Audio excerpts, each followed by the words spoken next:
بسم اللہ الرحمن الرحیم۔ السلام علیکم ورحمۃ اللہ وبرکاتہ۔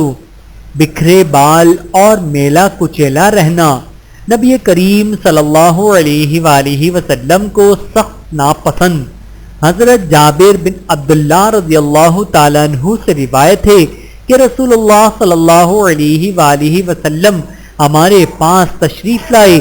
آپ صلی اللہ علیہ وآلہ وسلم نے ایک پراگندہ شخص کو دیکھا جس کے بال بکھرے ہوئے تھے، تو آپ صلی اللہ علیہ وآلہ وسلم نے فرمایا، کیا اسے کوئی ایسی چیز نہیں ملتی جس سے یہ اپنے بال ٹھیک کر لے؟ اور ایک دوسرے شخص کو دیکھا جو میلے کپڑے پہنے ہوا تھا، تو آپ صلی اللہ علیہ وآلہ وسلم نے فرمایا، کیا اسے پانی نہیں ملتا جس سے اپنے کپڑے دھو لے؟ بحوالہ سنن ابی داؤد، حدیث نمبر 4064۔ اللہ تعالی ہم سب کو احادیث مبارکہ پہ عمل کرنے کی توفیق عطا فرمائے، آمین ثم آمین۔